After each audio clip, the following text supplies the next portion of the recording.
കഴിഞ്ഞ ഏതാണ്ട് 3.5 വർഷക്കാലമായി കരുവാരുകുണ്ട് ഗ്രാമപഞ്ചായത്തിൽ LDFിൻ്റെ ഒരു ഭരണമാണ് നടന്നുകൊണ്ടിരിക്കുന്നത്.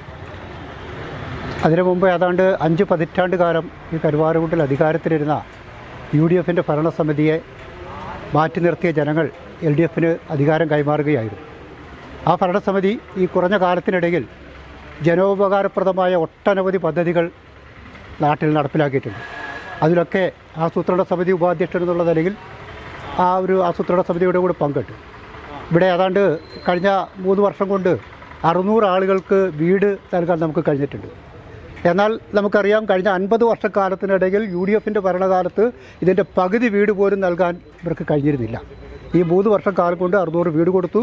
കുടിവെള്ള പ്രശ്നം പരിഹരിക്കുന്നതിന് വേണ്ടി അത്തരം മേഖലകളിലൊക്കെ ഒട്ടനവധി പദ്ധതികൾ കഴിഞ്ഞ ഈ 3-4 വർഷം കൊണ്ട് നടപ്പിലാക്കാൻ നമുക്ക് കഴിഞ്ഞിട്ടുണ്ട്. ഗ്രാമീണ റോഡുകളുടെ പുനരുദ്ധാരണം യുദ്ധകാലാടിസ്ഥാനത്തിൽ എല്ലാ മേഖലയിലും കൃത്യമായി ഇടപെട്ടുകൊണ്ട് ചെയ്തിട്ടുണ്ട്. അങ്ങനെ ഒട്ടേറെ വികസന പ്രവർത്തനങ്ങൾ, ജനക്ഷേമകരമായ വികസന പ്രവർത്തനങ്ങൾ കരാർ ലോബിക്ക് വഴങ്ങാതെ ഗ്രാമപഞ്ചായത്തിൻ്റെയും ജനങ്ങളുടെയും ആവശ്യങ്ങൾ നിലനിർത്തിക്കൊണ്ട് മുന്നോട്ട് പോകുന്നൊരു സ്ഥിതിയിൽ ഇത് കണ്ട് വിരളി പിടിച്ച നിരാശരായ UDF ഇവിടെ നടക്കുന്ന ഏത് പ്രവൃത്തിയുടെയും ആരോപണങ്ങൾ ഉന്നയിച്ചുകൊണ്ട് വെടക്കാക്കുന്നൊരു സമീപനമുണ്ട്. കുറേ കാലങ്ങളായി അത് തുടർന്നുകൊണ്ടിരിക്കുകയാണ്. നമുക്കറിയാം, നാട്ടിലെ വികസന പ്രവർത്തനങ്ങളൊക്കെ മറ്റൊരു രീതിയിൽ വളച്ചൊടിക്കുന്ന ശൈലിയാണ് UDFിൻ്റെ ചില നേതാക്കൾക്കുള്ളത്. അവരുടെ കാലത്ത് നടന്ന അഴിമതിയുടെ ചില സ്മാരകങ്ങൾ നമ്മൾ ഈ കരുവാരുകുണ്ടിൻ്റെ പഞ്ചായത്ത് ഓഫീസിലേക്ക് കടക്കുമ്പോൾ തന്നെ നമുക്കറിയാം. 25 വർഷം മുമ്പ് ജനകീയാസൂത്രണം തുടങ്ങിയ കാലത്ത് ഉണ്ടാക്കിയ വലിയൊരു അഴിമതിയുടെ സ്മാരകമാണ് ഇവിടെ താഴെ കിടക്കുന്ന ആ ഇരുമ്പിൻ്റെ ഉപകരണങ്ങൾ. അങ്ങനെ തുടങ്ങിയ അക്കാലം മുതൽ നാളിതുവരെ ഒട്ടേറെ അഴിമതികൾക്ക് കൂട്ടുനിന്നിട്ടുള്ള അഴിമതി മുഖമുദ്രയായിട്ടുള്ളൊരു ഭരണസമിതിയായിരുന്നു കഴിഞ്ഞ കാലങ്ങളിൽ ഇവിടെ ഭരണത്തിലിരുന്നത്. അവർ നോക്കുമ്പോൾ മഞ്ഞപ്പിത്തം പിടിച്ച ആൾ നോക്കുന്നതെല്ലാം മഞ്ഞയാണ് എന്ന് തോന്നുന്നത് പോലെ അവർക്ക് അങ്ങനെ തോന്നിപ്പോകുന്നത് നമുക്കവരെ കുറ്റം പറഞ്ഞിട്ട് കാര്യമില്ലാത്ത സ്ഥിതിയാണുള്ളത്. ഇവിടെ ഇപ്പോൾ അവസാനമായി വന്ന ആരോപണം കൽക്കുണ്ടിലെ ആ പാടൻമലയുടെ സമീപത്തുള്ള മഴ കുഴിയുമായി ബന്ധപ്പെട്ടാണ്. അവിടെ ഈ 2 ദിവസം മുമ്പാണ് സത്യം പറഞ്ഞാൽ ഈ ഭരണസമിതിയും ഈ നാട്ടിലെ ബഹുഭൂരിപക്ഷം ആളുകളും അത് അറിയുന്നത്, ഞാനുൾപ്പെടെ. അതറിഞ്ഞ സ്ഥിതിക്ക് അപ്പം തന്നെ ഇന്നലെ തന്നെ അവിടെ പോയി സന്ദർശിക്കുകയും അതുമായി ബന്ധപ്പെട്ടുള്ള കാര്യങ്ങൾക്ക് ഗ്രാമപഞ്ചായത്ത് ഭരണസമിതിയോടൊപ്പം നിന്ന് അതിൻ്റെ പ്രവർത്തനങ്ങൾക്ക് നേതൃത്വം കൊടുക്കുകയും ചെയ്തിട്ടുണ്ട്. ജിയോളജിയുടെ ആളുകൾ വന്ന് അതിൽ നിന്ന് സന്ദർശിച്ചു. അതുമായി ബന്ധപ്പെട്ട് അതിൻ്റെ പ്രശ്നം പരിഹരിക്കുന്നതിന് വേണ്ടിയുള്ള നടപടികളുമായി മുന്നോട്ട് പോകുന്നുണ്ട്.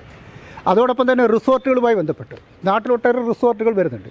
ഈ റിസോർട്ടുകൾ വരുന്നത് അതുമായി ബന്ധപ്പെട്ടുള്ള ഏജൻസികളിൽ നിന്ന്, സംവിധാനങ്ങളിൽ നിന്ന്, വകുപ്പുകളിൽ നിന്ന് അനുമതി മേടിച്ചുകൊണ്ട് പ്രവർത്തിക്കുന്നവയാണ്. അല്ലാത്തവയുണ്ടെങ്കിൽ അത് പരിശോധിക്കാൻ വേണ്ടി തീരുമാനിച്ചിട്ടുണ്ട്. അടുത്ത ദിവസം തന്നെ സെക്രട്ടറി ഉൾപ്പെടെയുള്ളവർ എല്ലാ റിസോർട്ടുകളും സന്ദർശിച്ചുകൊണ്ട് അവർ ഏതെങ്കിലും വകുപ്പിൻ്റെ, വ്യവസായ വകുപ്പിൻ്റെ ആയാലും ടൂറിസം വകുപ്പിൻ്റെ ആയാലും അത്തരത്തിലുള്ള അനുമതിയോടുകൂടിയാണോ പ്രവർത്തിക്കുന്നത് എന്ന് പരിശോധിക്കാനുള്ള തീരുമാനവും എടുത്തിട്ടുണ്ട്. ഇത്തരം കാര്യങ്ങളൊക്കെ ആ രീതി പോകും. അതോടൊപ്പം തന്നെ നമുക്കറിയാം, അവിടെ ഒരു വലിയ റിസോർട്ടും ടൂറിസം സംവിധാനങ്ങളുമുള്ള മലയൽ ഗ്രൂപ്പുണ്ട്. ഈ മലയൽ ഗ്രൂപ്പിൻ്റെ സംവിധാനങ്ങൾ ഇവിടെ വരുമ്പോൾ അതിൻ്റെ ഉദ്ഘാടന പരിപാടിയിൽ പോലും അതും ഇപ്പറഞ്ഞിട്ടുള്ള പ്രകൃതിക്ക് ദോഷം വരുത്തക്ക വിധം ഭൂമി കയ്യേറിക്കൊണ്ട് പഞ്ചായത്തിൻ്റെ ഉൾപ്പെടെ പുഴ ഉൾപ്പെടെ കയ്യേറിക്കൊണ്ടാണ് എന്ന് മനസ്സിലാക്കിയത് കൊണ്ട് അവർ ക്ഷണിച്ചിട്ട് പോലും CPMൻ്റെ പ്രതിനിധികൾ ആ പരിപാടി ഉദ്ഘാടന ചടങ്ങിന് പോയിട്ടില്ല. എന്നാൽ ഇവിടെ ഇവർ പറയുന്ന റിസോർട്ട് മാഫിയയ്ക്ക് ഒപ്പമാണ് CPM നിൽക്കുന്നത് എന്ന് പറയുന്ന UDFിൻ്റെ നേതാക്കൾ അവിടെ ആ പരിപാടിക്ക് പോവുകയും അവിടെ നിന്ന് കിട്ടിയ അവരുടെ സമ്മാന കിറ്റുകൾ വാങ്ങി സന്തോഷപൂർവ്വം അവിടെ പോവുകയും ചെയ്ത അനുഭവമാണ് നമ്മുടെ മുമ്പിലുള്ളത്. പക്ഷേ CPMൻ്റെ നേതാക്കൾ ആരും ആ പരിപാടിയിൽ പങ്കെടുത്തിട്ടില്ല. അപ്പോൾ ഇത്തരം കാര്യങ്ങൾ വെറുതെ പോമർ സൃഷ്ടിച്ചുകൊണ്ട് മുന്നോട്ട് പോവുകയാണ്. നമുക്കറിയാം, ഇവിടെ വലിയ അഴിമതികൾ, പാവപ്പെട്ട എന്താ പറയുക, അനാഥരായ കുട്ടികൾ പഠിക്കുന്ന വിദ്യാലയത്തിൽ പോലും കോടികളുടെ അഴിമതി നടത്തിയവരാണ് ഇവിടെ എന്ത് പരിപാടി കണ്ടാലും അതൊക്കെ അഴിമതിയുടെ പേരിലേക്ക് മാറ്റി നിർത്തപ്പെടുന്നത്. ഇവിടെ പാർട്ടിയുടെ നേതൃത്വത്തിൽ അരിമണലിൽ CPMൻ്റെ ഒരു ഓഫീസ് സഖാവ് AV ഉമ്മൻ്റെ ഒരു പഠന ഗവേഷണ കേന്ദ്രം എന്ന പേരിൽ ഒരു സ്മാരകവും നിർമ്മിച്ചുകൊണ്ടിരിക്കുകയാണ്. കഴിഞ്ഞ 2 വർഷക്കാലമായി അതിൻ്റെ പ്രവർത്തനം നടക്കുകയാണ്. ഈ നാട്ടിലുള്ള ഒട്ടേറെ ആളുകൾ അതിൻ്റെ സംഭാവന തന്നിട്ടുണ്ട്. ഒട്ടേറെ ആളുകൾ ഇപ്പോഴും ഞങ്ങൾ അതിൻ്റെ കളക്ഷൻ എടുത്തുകൊണ്ടിരിക്കുകയാണ്. 2 വർഷമായി പണി പൂർത്തിയാകാത്തത് സാമ്പത്തിക പ്രയാസം കൊണ്ടാണ്. ഇപ്പോഴും അതുമായി ബന്ധപ്പെട്ട് കരുവാരുകുണ്ടിലെ മുഴുവൻ പാർട്ടി അംഗങ്ങളും അതിൻ്റെ പ്രവർത്തനത്തിലാണ്. എല്ലാവർക്കും 100 രൂപയുടെയും 200 രൂപയുടെയും 500 രൂപയുടെയും ഒക്കെ കൂപ്പൺ കൊടുത്തുകൊണ്ട് ഞങ്ങൾ നാട് നീളെ സംഭാവന പിരിച്ചുകൊണ്ട് ആ സ്മാരകം പണിയാണ്. 1972 കോൺഗ്രസിൻ്റെ ഗുണ്ടകൾ കുത്തിക്കൊന്നതാണ് സഖാവ് AV ഉമ്മനെ. അദ്ദേഹത്തിൻ്റെ സ്മരണ ഈ നാട്ടിൽ നിലനിർത്താൻ പാർട്ടി പ്രതിജ്ഞാബദ്ധമാണ്. അത് ഉയരുക തന്നെ. ഈ സംസ്ഥാന പാതയോരത്ത് അത്തരം ഒരു മന്ദിരം പണിയുന്നത് ഉയർന്നു വരുന്നതിൽ നിരാശ കൊണ്ടുവരും. അതിൽ ആശങ്കപ്പെടുന്നവരുമൊക്കെ ഇത്തരത്തിൽ എന്ത് പറഞ്ഞാലും സ്മാരകത്തിൻ്റെ നിർമ്മാണം എന്ന ഒരു വായ്ത്താരി ഒരിയിടുന്നവരുണ്ട്. അവരോട് ഒന്നേ പറയാനുള്ളൂ, നിങ്ങൾ എന്തു പറഞ്ഞാലും ഏതാനും നാളുകൾക്കുള്ളിൽ ഞങ്ങൾ ആ സ്മാരകം പൂർത്തീകരിച്ച് നാടിന് സമർപ്പിക്കും. ഇവിടുത്തെ തൊഴിലാളി വർഗത്തിൻ്റെ ഒരാസ്ഥാനമായി അത് മാറുക തന്നെ ചെയ്യും. ഇത്തരത്തിലുള്ള ആരോപണങ്ങൾ മുഖവിലയ്ക്കെടുക്കാതെ പരമപുച്ഛത്തോടു കൂടി തള്ളാനാണ് CPM തീരുമാനിച്ചിട്ടുള്ളത്. അറിഞ്ഞോ, കേരളത്തിൽ ഇപ്പോൾ വനിതകളുടെ മുന്നേറ്റം. +2 കഴിഞ്ഞവർ അബാക്കസ് അധ്യാപകരായി മാറുന്നു. ബി-സ്മാർട്ട് അബാക്കസിന്റെ വിമൺ എംപവർമെന്റ് പ്രോഗ്രാമിലൂടെ സൗജന്യ അധ്യാപക പരിശീലനവും സർട്ടിഫിക്കറ്റും നേടാം. ആഴ്ചയിൽ 1 ദിവസം ജോലിയും വരുമാനവും. ഇന്ത്യയിൽ ഏറ്റവും കൂടുതൽ അധ്യാപകരുള്ള വിദ്യാഭ്യാസ സ്ഥാപനം.